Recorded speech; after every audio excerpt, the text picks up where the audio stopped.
بالله من الشيطان الرجيم بسم الله الرحمن الرحيم وَلَقَدْ آتَيْنَا مُوسَى الْكِتَابَ وَقَفَّيْنَا مِن بَعْدِهِ بِالرُّسُلِ، اور بے شک ہم نے موسیٰ کو کتاب دی اور اس کے بعد پے در پہ رسول بھیجے۔ وَآتَيْنَا عِيسَى ابْنَ مَرْيَمَ الْبَيِّنَاتِ وَأَيَّدْنَاهُ بِرُوحِ الْقُدُسِ، اور ہم نے عیسیٰ ابن مریم کو کھلی کھلی نشانیاں دی اور روح القدس سے ان کی تائید کی۔ أَفَكُلَّمَا جَاءَكُمْ رَسُولٌ بِمَا لَا تَهْوَىٰ أَنفُسُكُمُ اسْتَكْبَرْتُمْ، پھر آخر یہ کیا معاملہ ہے کہ جب کبھی کوئی رسول تمہارے پاس کوئی ایسی بات لے کر آیا جو تمہاری نفسانی خواہشات کو پسند نہیں تھی تو تم اکڑ گئے۔ فَفَرِيقًا كَذَّبْتُمْ وَفَرِيقًا تَقْتُلُونَ، چنانچہ بعض انبیاء کو تم نے جھٹلایا اور بعض کو قتل کرتے رہے۔ اس آیت مبارکہ میں روح القدس ارشاد فرمایا کہ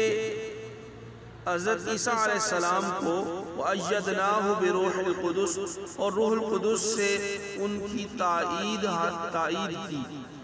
یہاں روح القدس کا لغوی معنی مقدس روح ہے، اور اس سے مراد حضرت جبرائیل علیہ السلام ہے۔ حضرت عیسیٰ علیہ السلام کو حضرت جبرائیل علیہ السلام کی یہ تائید حاصل تھی کہ وہ ان کے دشمنوں سے ان کی حفاظت کے لیے ان کے ساتھ رہتے تھے۔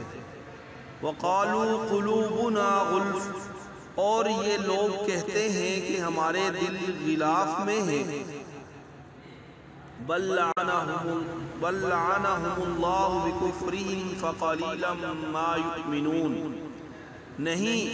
بلکہ ان کے کفر کی وجہ سے اللہ نے ان پر پھٹکار ڈال رکھی ہے، اس لیے وہ کم ہی ایمان لاتے ہیں۔ ان کا یہ جملہ کہ قلوبنا غلف، ہمارے دل غلاف میں ہیں، اس جملے کا ایک معنی تو یہ ہوتا ہے کہ وہ بطور تکبر کے اور اپنے آپ کو بڑا ظاہر کرنے کے یہ کہتے تھے کہ ہمارے دلوں پر ایک حفاظتی غلاف ہے جس کی وجہ سے کوئی غلط بات ہمارے دلوں میں گھر نہیں کر سکتی۔ اور یہ مطلب بھی ممکن ہے کہ وہ مسلمانوں کو اپنے آپ سے مایوس کرنے کے لیے طنزاً یہ کہتے تھے کہ آپ تو بس یہ سمجھ لو کہ ہمارے دلوں پر غلاف چڑھا ہوا ہے اور ہمیں اسلام کی دعوت دینے کی فکر میں نہ پڑو، اس کا ہم پر کوئی اثر نہیں ہونا۔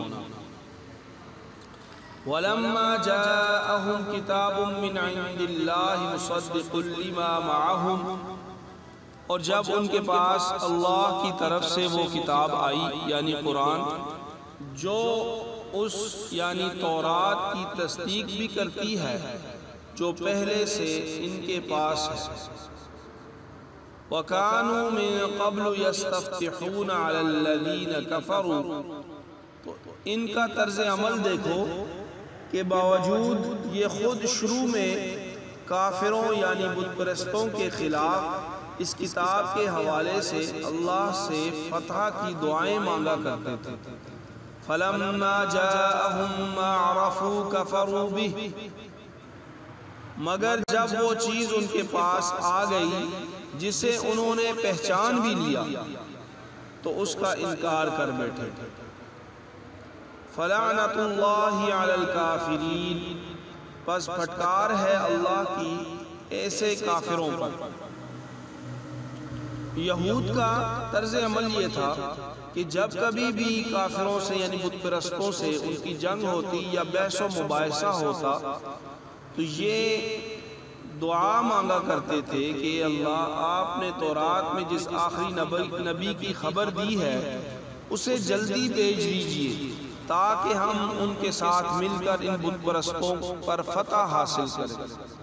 لیکن جب وہ نبی یعنی حضرت محمد مصطفیٰ صلی اللہ علیہ وسلم امام الانبیاء خاتم الانبیاء تشریف لے آئے تو وہ اس حسد میں مبتلا ہو گئے کہ انہیں بنی اسرائیل کے بجائے بنی اسماعیل میں کیوں بھیجا گیا؟ چنانچہ یہ جان لینے کے باوجود کہ آن حضرت صلی اللہ علیہ وسلم پر وہ ساری علامتیں صادق آتی ہیں جو تورات میں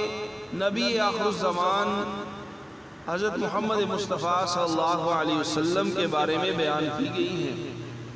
لیکن اپنی ہٹ درمی، ضد، عناد اور تکبر کی وجہ سے انہوں نے آپ کو ماننے سے انکار کر دیا اور اللہ تعالیٰ کی رحمت سے دور ہو